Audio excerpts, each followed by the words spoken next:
Após o término da Reconstrução de 1865 a 1877 dos Estados Unidos, que foi um período que se iniciou após o término da Guerra da Sucessão contra o Norte e o Sul, muitos estados americanos adotaram a Lei da Segregação Racial, que instituía os afro-americanos como cidadãos de primeira classe e diminuiriam os direitos dos afro-americanos. Até 1865, afro-americanos do sexo masculino tinham direito a voto no país. O sul dos Estados Unidos era muito racista. Racismo tem sido um problema desde a época colonial. A segregação foi uma forma de discriminação institucionalizada pelo Estado. E é aí que uma das mulheres mais importantes que lutou contra isso entra, Angela Ivane Davis. Mas quem é Angela Ivane Davis? Angela Davis é uma ativista dos direitos negros e das mulheres, professora, marxista e filósofa. Ela nasceu em 26 de janeiro de 1944, Birmingham, no Alabama, um dos estados mais racistas do sul dos Estados Unidos. Sua cidade ainda sofria com segregação racial, casas e igrejas de bairros negros sofriam constantes atentados por moradores de bairros brancos, que não aceitavam a vizinhança negra. Desde pequena desafiava o sistema, tanto que com 12 anos ela participou de um boicote ao ônibus que era separado por brancos e negros, e revelou um alto grau de inteligência.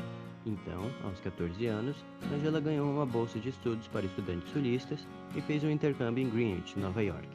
Lá, ela ganhou conhecimento sobre o comunismo e socialismo e foi convidada para participar de uma organização comunista para jovens estudantes. Na década de 60, movimentos civis como o feminismo negro e a favor da homossexualidade começaram a vir à tona, e ela se tornou uma participante ativa e se envolveu com movimentos como os Panteras Negras, que era um grupo ativista do movimento negro que batia de frente com a Ku Klux Klan, um movimento neonazista de ódio que teve sua ascensão nos anos 50 e 60 e pregava violência principalmente contra os negros.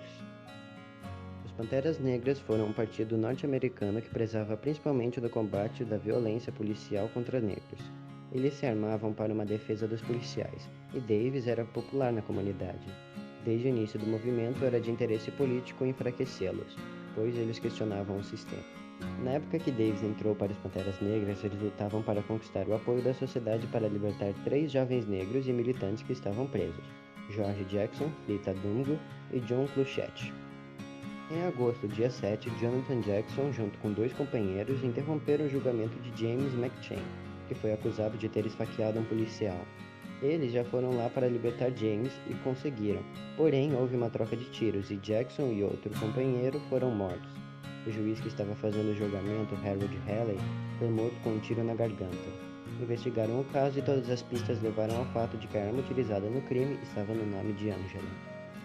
No mesmo mês, ela entrou para a lista dos 10 fugitivos mais procurados pelo FBI e foi considerada uma ativista muito perigosa por Richard Nixon, presidente da época. Então foi classificada pelas forças estatais e ativista negra mais perigosa e mais procurada, pois estava em fuga. Após 2 meses, Davis se entregou. Seu julgamento durou 18 meses e em 1972 ela foi inocentada.